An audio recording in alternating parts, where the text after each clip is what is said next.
അല്പസമയം മുൻപ് മുൻ പ്രതിപക്ഷ നേതാവ് രമേശ് ചെന്നിത്തല മാധ്യമങ്ങളെ കണ്ടത് 10 വർഷത്തിനിടെ 144 പോലീസുകാരെ പിരിച്ചുവിട്ടുവെന്ന് മുഖ്യമന്ത്രി പറഞ്ഞത് നുണ എന്ന് പറയാനായിരുന്നു. 144 പേരെ പിരിച്ചുവിട്ട രേഖ ജനങ്ങൾക്ക് മുന്നിൽ വയ്ക്കാൻ മുഖ്യമന്ത്രിയെ വെല്ലുവിളിക്കുകയാണ്.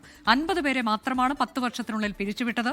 ക്രിമിനൽ കേസിൽ പ്രതിയായിട്ടുള്ള ഒരാളെപ്പോലും പിരിച്ചുവിട്ടിട്ടില്ല എന്നും രമേശ് ചെന്നിത്തല പറഞ്ഞു. മുഖ്യമന്ത്രിയുടേത് സഭയെ തെറ്റിദ്ധരിപ്പിക്കുന്ന നീക്കമാണ് എന്നും രമേശ് ചെന്നിത്തല പ്രതികരിച്ചു. അദ്ദേഹം പറഞ്ഞത് 144 പേരെ തൻ്റെ ഭരണകാലത്ത് കഴിഞ്ഞ 10 വർഷത്തിനുള്ളിൽ പിരിച്ചുവിട്ടു എന്ന് പറയുന്ന മുഖ്യമന്ത്രി വസ്തുതാവിരുദ്ധമായ കാര്യമാണ് പറഞ്ഞത്.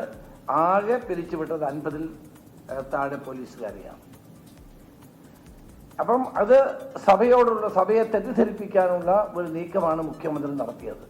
ഞാൻ അദ്ദേഹത്തോട് മുഖ്യമന്ത്രിയെ വെല്ലുവിളിക്കുകയാണ്. തൻ്റെ ഭരണകാലത്ത് പിരിച്ചുവിട്ട 144 പോലീസുകാരുടെ ലിസ്റ്റ് മുഖ്യമന്ത്രി സഭയുടെ മേശപ്പുറത്ത് വെക്കുമോ അതോ പബ്ലിക്കായി ജനങ്ങളുടെ മുമ്പിൽ പ്രസിദ്ധീകരിക്കാൻ തയ്യാറുണ്ടോ? മുഖ്യമന്ത്രി ആ വെല്ലുവിളി ഏറ്റെടുക്കണം എന്നാണ് എനിക്ക് പറയാനുള്ളത്. ഇല്ലാത്ത പക്ഷം അദ്ദേഹം കേരളത്തിലെ ജനങ്ങളോട് മാപ്പ് പറയണം എന്നാണ് എനിക്ക് പറയാനുള്ളത്.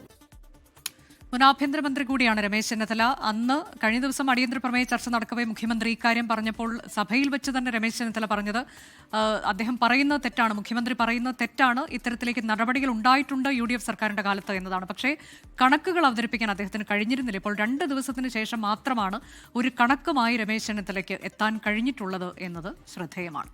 ലോകത്തെവിടെയായാലും ഏത് സമയത്തും 24 വാർത്തകളും ഓഗ്മെന്റഡ് റിയാലിറ്റി പാക്കേജുകളും എക്സ്പ്ലെയിനറുകളും വിശദമായി കാണാൻ ഞങ്ങളുടെ YouTube ചാനൽ നിങ്ങൾക്ക് സബ്സ്ക്രൈബ് ചെയ്യാം.